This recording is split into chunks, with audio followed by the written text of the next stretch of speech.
তো এই ভিডিওতে আমরা ন্যারেশন এসএসসি সিলেট বোর্ড 2024টা হচ্ছে সলভ করব।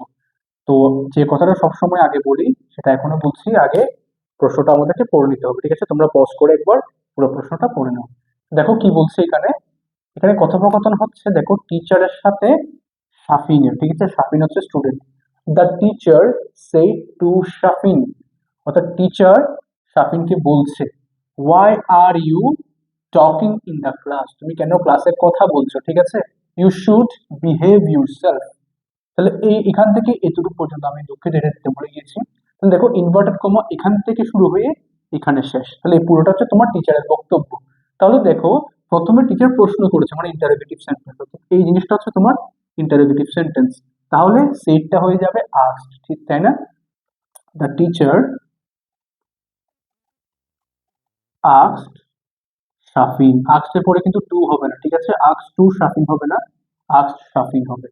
আচ্ছা, আস্কড এর পরে ইফ হবে নাকি ডাব্লিউএইচ কোশ্চেন হবে? ডাব্লিউএইচ ওয়ার্ড হবে। দেখো ডাব্লিউএইচ ওয়ার্ড আছে না এখানে, তো এখানে এটাই বসে যাবে। তাহলে হোয়াই, এরপরে আমাকে সাবজেক্টটা লিখতে হবে। সাবজেক্ট কে আছে? ইউ আছে। ইউটা কে এখানে? শাফিন। তাহলে আমাকে থার্ড পার্সনে কি লিখতে হবে? হি লিখতে হবে। তাহলে হিটা কে আসলে শাফিন সেটা আমাকে মেনশন করে দিতে হবে, ঠিক আছে? এখন থেকে এটা কোন টেন্স আছে? হোয়াই আর ইউ টকিং, দেখো আর টকিং অর্থাৎ প্রেজেন্ট কন্টিনিউয়াস। তাহলে এখন সেটা কোন টেন্সে চেঞ্জ হবে? পাস্ট কন্টিনিউয়াসে, ঠিক আছে? তাহলে why he was talking in the class, এরপর দেখো তার বক্তব্য কিন্তু শেষ হয়নি। ইউ শুড বিহেভ ইউরসেলফ, অর্থাৎ টিচার এখানে আরেকটা কথা বলেছে, ওনার বক্তব্য শেষ হয়নি। তাহলে এটার সাথে আরেকটা জিনিস উনি অ্যাড করেছেন, তাই বলতে পারি অ্যান্ড অ্যাডেড দ্যাট। আচ্ছা, কি অ্যাড করছে? ইউ শুড বিহেভ ইউরসেলফ, ইউটাকে এখানে হি, অর্থাৎ কে? শাফিন, ঠিক আছে? এটা আরেকবার আমাকে লিখে দিতে হবে, শাফিন। হি, দেখো শুডটা পাস্ট ফর্মে শুডই থাকে, তাই শুড বিহেভটা যেমন আছে তেমনই থেকে যাবে। শুড বিহেভ, এই যে ইউরসেলফ সেটা হয়ে যাবে হিমসেলফ, ঠিক আছে? আই থিঙ্ক এতটুকু পর্যন্ত আমাদের ক্লিয়ার। এরপর দেখো শাফিন রিপ্লাই, তাকে যে প্রশ্ন করা হয়েছিল why are you talking in the class, এখন সেই শাফিন সেটা রিপ্লাই দিচ্ছে কি, sir I am sorry, I am asking Shifat to lend me his pen, my pen has run out.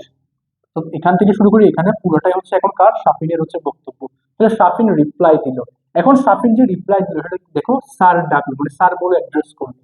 R sir থাকলে সেখানে আমরা কি লিখি? উইথ রেসপেক্ট অথবা রেসপেক্টফুল। তাহলে আমরা বলতে পারি শাফিন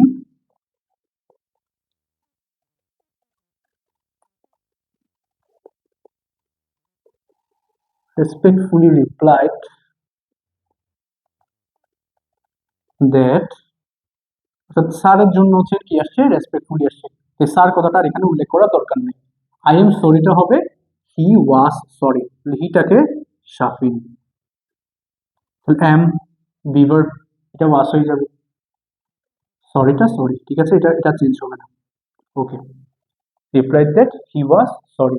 এখন এটাকে চাইলে তুমি এভাবে লিখতে পারো যে শাফিন হচ্ছে কি, সে অ্যাপোলজি চাচ্ছিল, যে শাফিন মেড অ্যান অ্যাপোলজি, ঠিক আছে? এটা করার দরকার নেই, অ্যাডভান্স ইংলিশে যাওয়ার দরকার নেই। তুমি নর্মাল যে হ্যাভ আছে সেটাকে হচ্ছে টেন্স বাই টেন্সটা পরিবর্তন করতে থাকো। তাহলে হি ওয়াজ সরি। এরপর দেখো, আচ্ছা এখন এখন শেষ হয়নি। I am asking Shifa to lend me his pen, আরেকটা জিনিস অ্যাড করছে, প্রথম লাইন তার এখানে, এরপরে লিখবো আমরা and added that, and added that I এমটা হবে হি ওয়াজ আস্কিং। তাহলে টেন্সের পরিবর্তনটা খেয়াল করে দেখো, I am asking present continuous, he was asking past continuous, ঠিক আছে? আর আইটা হি, আচ্ছা হি আসলে কি এখানে? এটা শাফিন, ঠিক আছে? আমি লিখে দিচ্ছি শাফিন। হি ওয়াজ আস্কিং শিফাত টু, এরপর বাকি অংশটা যেভাবে আছে সেভাবে, টু ল্যান্ড মি, মিটা হবে হিম, টু ল্যান্ড মি, হিমটাকে Shafin, to land him his pen, দেখো এই হিজটা হিজ থাকবে, কিন্তু এই হিজটা আসলে কে? সিফাত, অর্থাৎ আমি তাকে বলেছি তার কলমটা আমাকে ধার দেওয়ার জন্য। অর্থাৎ সে বলছে, বাংলা এটাকে ভেঙে বলি, সে বলল তার কলমটা তাকে ধার দেওয়ার জন্য। কথাটা আশা করি বুঝতে পেরেছো। তাহলে সিফাত টু ল্যান্ড হিম, হিম বলতে শাফিনকে, শাফিনকে ধার দিবে কার কলম, কার কলম, সিফাতের কলম। তাহলে হিসটা কি এখানে, সিফাত, ঠিক আছে, সিফাত পেন। এখনো কি শেষ হয়েছে? শেষ হয়নি, আর একটা লাইন বাকি আছে, my pen has run out. এরকম মানে শাফিন বলছে যে আমার কলম আসলে শেষ, হ্যাজ রান আউট। তাহলে অ্যাডেড দ্যাট লিখেছি না, এখন বলবো এন্ড অলসো অ্যাডেড দ্যাট অথবা ফার্দার অ্যাডেড দ্যাট, ঠিক আছে, further added that my pen হয়ে যাবে হিজ পেন, কিন্তু হিজটা এখানে কে, শাফিন, শাফিন, ইয়েস, শাফিন,